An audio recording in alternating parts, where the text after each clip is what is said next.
Tell us what it's like to be CMO of one of the world's best-known internet brands. I feel extremely privileged. One, because it's a 22-year-old brand that really set the mark on so many levels. One, being the original marketplace that so many people now are craving to be. And two, also a mobile innovator. So it's super exciting. It also is it's a lot of pressure. What partners really contribute meaningfully to help you get through some of those challenges? The challenge that you have when you're sitting in my shoes is that everybody has something to sell you, and everybody has the best whatever, and yet at the core, really all of it can be pretty much look the same. And if you don't come in and show your point of difference and what stands out, whatever that secret sauce may be, how are you, what are you really going to be able to provide to us that's going to be uniquely different than the next person?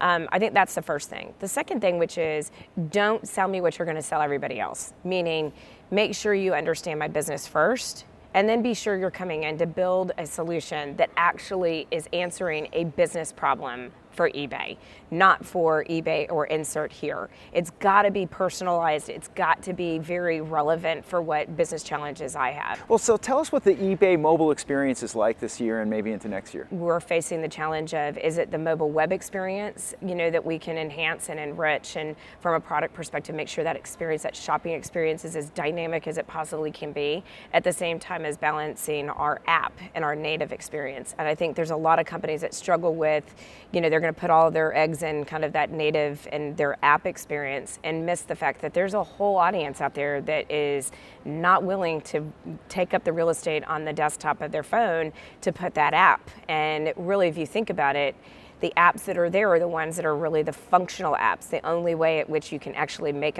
it's a functional nature, not necessarily a shopping all the time, a shopping behavior or exploring behavior. So we're constantly fighting with this dilemma of our mobile web experience being just as wonderful and brilliant as a desktop experience can be, or as our native app can be.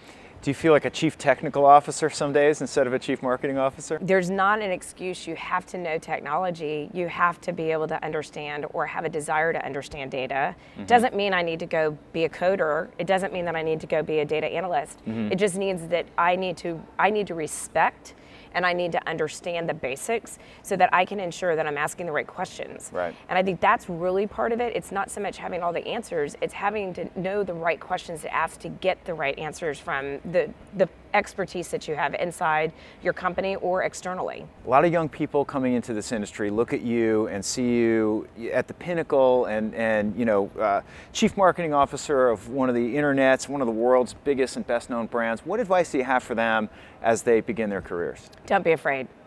Go in, know what you want, make sure that you're focused on doing what's right and doing what's right for you, and don't give up. And if it's hard, it probably means it's right. Get uncomfortable. The best advice that I ever had was, the more uncomfortable you are, the more successful you'll be, because you'll be constantly pushing yourself and you'll be constantly making sure that you're learning and growing and developing. And so my advice is that if it's easy, it probably means it's time to make something new happen. Thank you so much for chatting with us today. Absolutely. Thank you for having me. Really enjoyed the Appreciate it. conversation.